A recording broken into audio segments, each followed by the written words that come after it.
Mes racines sont françaises, mais je me laisse porter au gré de ce qui m'entoure et de ce qui me plaît. Je dis souvent que ma cuisine est le reflet de ce que je suis, sincère, simple, spontanée. Elle s'exprime différemment suivant les circonstances et les envies, mais sans jamais perdre de vue la générosité et la gourmandise.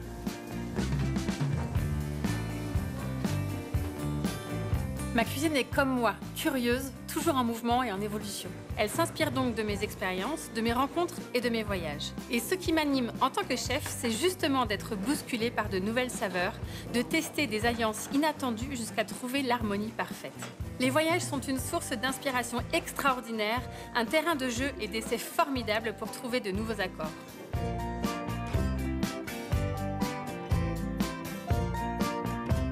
De mes nombreux voyages, le Japon est sans doute une de mes plus belles découvertes. J'ai eu plusieurs fois l'occasion d'aller sur l'île d'Hokkaido et j'en garde un souvenir incroyable.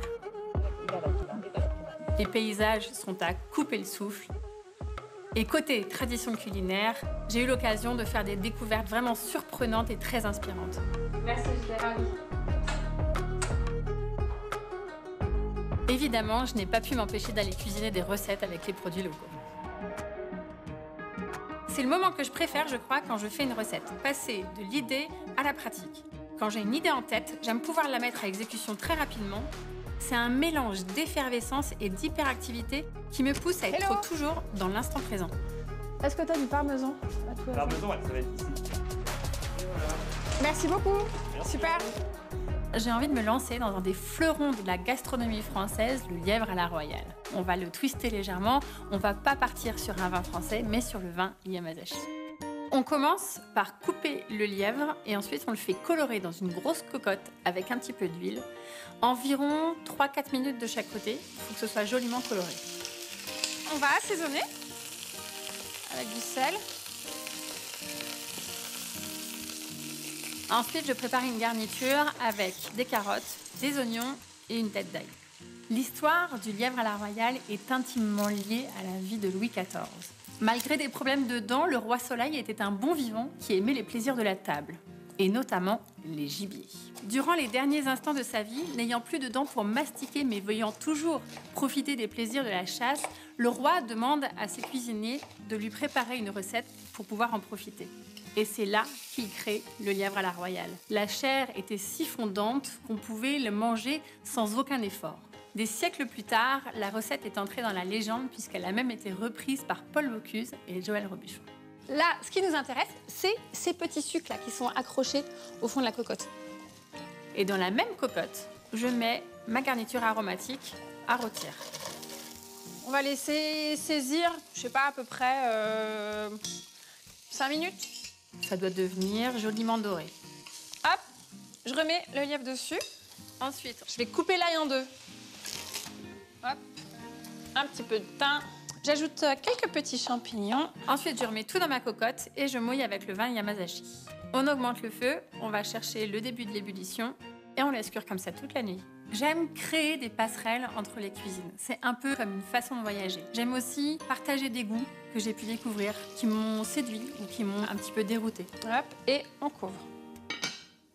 Une des choses plutôt méconnues au Japon, c'est la présence de vignobles, et notamment sur l'île d'Hokkaido, qui présente un climat très rude et extrême. C'est très surprenant.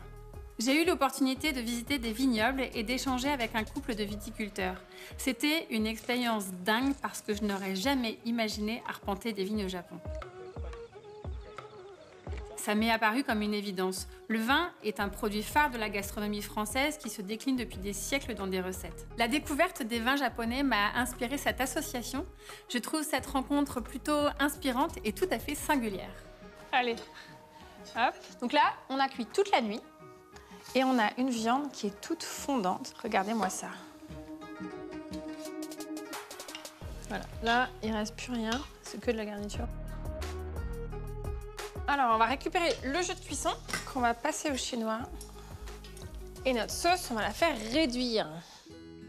Je trouve très intéressant d'emprunter des saveurs d'autres cultures et de les confronter un peu à ma base qui est la cuisine française. Mon but n'est pas de fusionner les goûts pour en faire qu'un seul, je l'envisage plutôt comme un rendez-vous amoureux. Alors là, on va récupérer toute la chair qui se décolle, hein. Ça se décolle vraiment des os. Donc là, toute cette chair, je viens l'effilocher avec une cuillère ou une fourchette. Maintenant, je vais m'occuper de mes légumes pour la garniture. Donc j'épluche d'abord des patates douces. Ici, on a des petits navets boules d'or, c'est mes préférés. Et ici, des panais. Évidemment, on peut changer en fonction de ce qu'on a, en fonction des préférences. Des petits topinambours, par exemple, ça peut être pas mal du tout. On va les tailler. Moi, j'aime bien m'amuser à avoir des formes différentes. Je trouve que c'est toujours beaucoup plus sympathique quand tu trouves l'assiette devant toi et puis que tu as le navet qui va être en quartier. On va avoir la patate douce qui va être en tronçon et puis on va faire des grandes lamelles avec le panais. Ensuite, je les mets dans une plaque qui va au four, bien à plat. Je mets un petit peu d'huile d'olive, du sel et un petit peu de thym. Et hop, au four à 170 pendant à peu près 20 minutes. Ensuite, je fais la liaison de ma sauce. Voilà, donc là, notre sauce, elle a bien réduit. Et on va faire une liaison au sang. Avec un fouet, je fouette tout doucement. Pendant ce temps-là, je verse le sang. Et là, ça va s'épaissir quasiment d'un coup. Il faut faire attention à ce que la sauce chauffe pas trop. Donc on a quelque chose qui est vraiment bien soyeux, bien lisse. On va monter au beurre.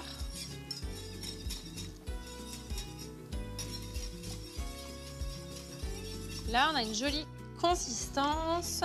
Je crois qu'on est pas mal. Ensuite, je taille une très jolie escalope de foie gras que je fais poêler sans matière grasse à feu plutôt doux. Je mets un petit peu de sel en milieu de la cuisson. Et je la débarrasse.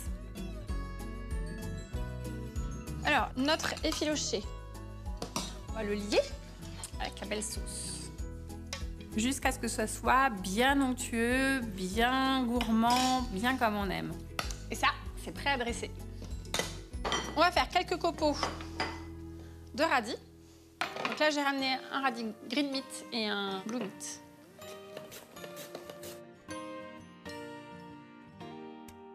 Et maintenant, on va dresser.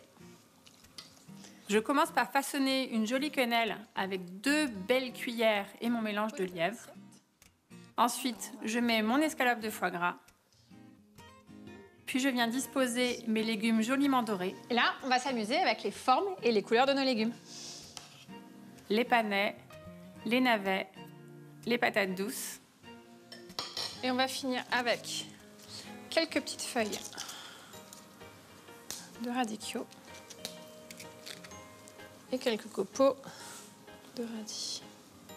Et voilà, c'est prêt. Je pense que les Français seraient ravis de découvrir cette facette du Japon encore trop méconnue. Globalement, nous savons qu'il existe des vins, mais le marché reste encore trop confidentiel. Nous sommes attachés à notre patrimoine viticole et pourtant, la cuisine japonaise et la culture japonaise a conquis le cœur et l'appétit des Français depuis quelques temps maintenant. 日本の最北部北海道の十勝地域にある池田町。冬気温は氷点下20度を下回る。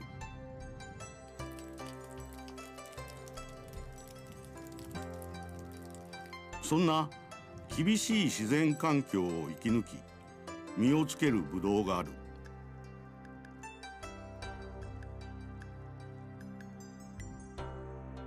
山幸だ。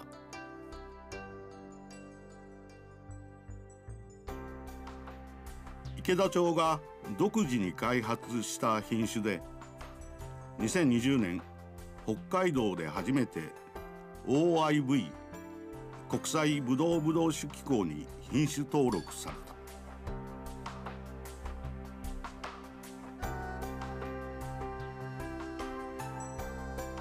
北海道ではですね、一番古くからワイン醸造を行ってまして、もうすぐ60年になります。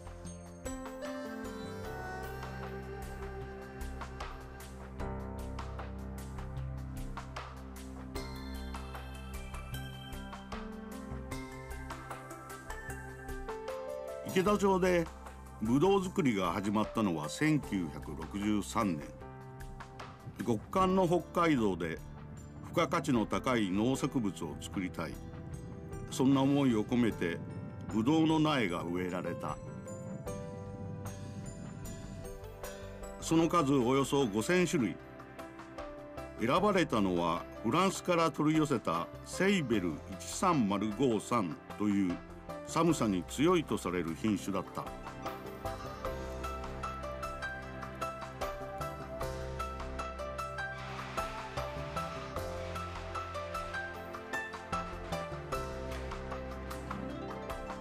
しかし寒さに強いとされる品種をもとにさまざまな改良を重ねても満足な結果は得られなかった。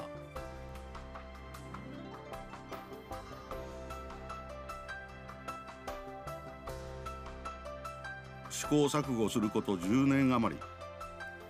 ヒントは意外なところにあった。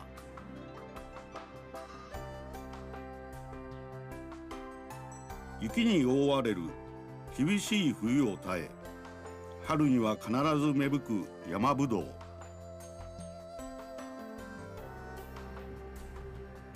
池田町の山などで毎年実をつけるその生命力に目をつけた。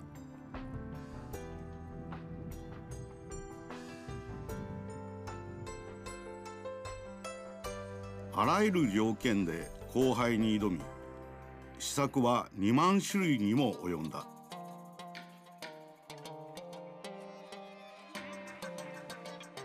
そして1978年、池田町の山ぶどうを父にフランスのセイベル13053の改良品種を母として山幸が誕生したのであった。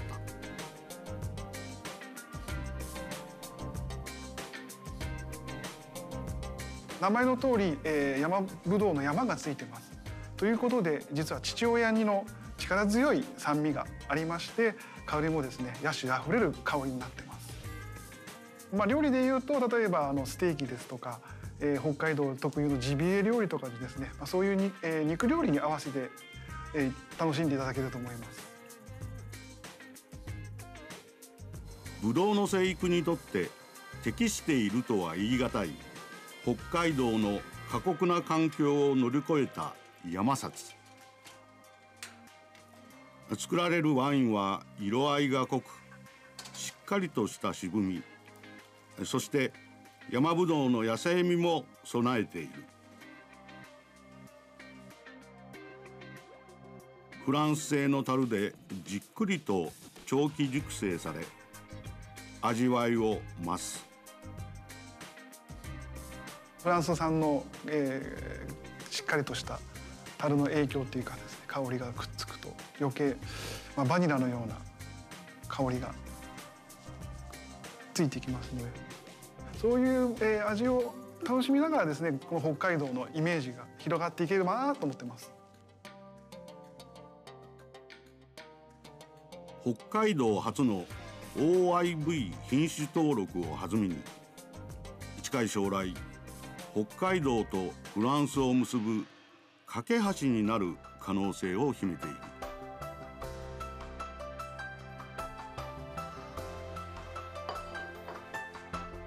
Ce vin a une histoire extraordinaire. Je le vois comme un prodige de la nature, car cultiver la vigne et produire du vin au Japon, ça représente un vrai tour de force tant les contraintes climatiques et géographiques sont nombreuses. L'humidité règne, les pluies sont fréquentes et abondantes, les terres montagneuses, acides et peu fertiles. Je vais essayer une recette qui pourrait révéler son caractère de dur à cuire. J'ai choisi de l'accompagner avec un risotto à la truffe parce que je trouve que c'est un vin qui a suffisamment de corps, de matière et en même temps beaucoup de générosité. Et avec la truffe, le côté un peu terreux, je trouve que ça matche bien. Le risotto, c'est comme le lièvre à la royale, il y a plein de façons de le faire. Et là, je vais vous proposer ma recette. C'est-à-dire qu'on va démarrer avec du beurre, pas avec de la moelle. On ne va pas utiliser de vin blanc. On va rester vraiment sur le riz et on va finir avec une touche de crème montée. J'épluche une échalote et je la cisèle.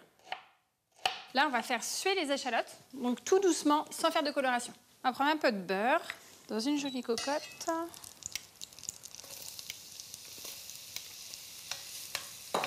Je fais suer quelques minutes.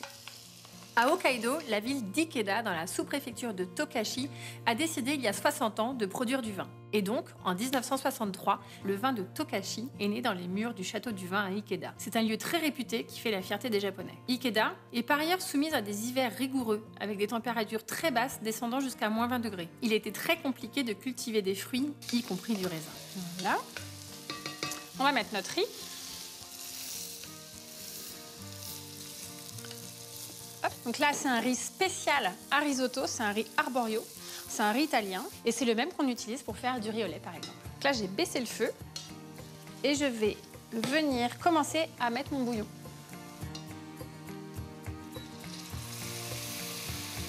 L'Institut de recherche sur le raisin et le vin de la vigne d'Ikeda a travaillé d'arrache-pied pour développer des variétés de raisins qui peuvent s'adapter aux conditions climatiques. Il faut savoir qu'au Japon, la production nationale est largement dominée par les raisins internationaux et seulement 5% réalisés avec les raisins locaux. Le raisin Yamazashi, la bénédiction de la montagne, a pu être créé en croisant le raisin local Kiyomi avec le Yamabudu, une baie sauvage indigène connue pour sa résistance aux basses températures. En 1978, ce nouveau et robuste raisin à la jolie couleur foncée a permis de produire un vin original à partir d'une variété originale de raisin rouge. Moi, j'aime bien quand il reste encore beaucoup de jus, quand on a un risotto qui est très très onctueux, c'est ça qui est bon. C'est comme ça que c'est gourmand. Je prends une belle truffe noire que je hache avec un couteau. Et bien maintenant, on met la truffe. Et là, l'odeur. Mon petit secret pour un super risotto, c'est d'ajouter un petit peu de crème montée. Alors, on monte la crème avec un fouet. Il faut faire attention à ce qu'elle soit bien fraîche pour qu'elle monte correctement. Quand la crème est montée sans être trop ferme, je l'ajoute dans le risotto. Et ça va rapporter quelque chose de très léger, très aérien, très souple. Succès garanti. Voilà, tu mélanges tout doucement, comme ça. On vérifie l'assaisonnement. Pas mal. Je dresse mon risotto dans une jolie assiette. Je râpe un petit peu de truffe dessus. Je pense qu'on ne peut pas faire plus gourmand que ça. Ce vin a beaucoup d'atouts pour séduire. C'est un cépage indigène à l'histoire singulière. Le raisin de cuve original Yamazashi a d'ailleurs été enregistré comme variété de raisin à l'Organisation internationale de la vigne et du vin. C'est une belle consécration qui va certainement participer à son rayonnement. C'est d'ailleurs la 3e variété enregistrée au Japon et la première à Hokkaido. Je suis contente d'avoir été au bout de mon idée. C'est une recette emblématique que j'aime beaucoup, mais qui représente aussi un grand défi technique. La gastronomie japonaise, elle aussi, repose sur un savoir-faire exigeant et un équilibre très subtil. Alors, est-ce que ma recette de lièvre à la royale à base de vin Yamazashi pourrait séduire le cœur des Japonais ?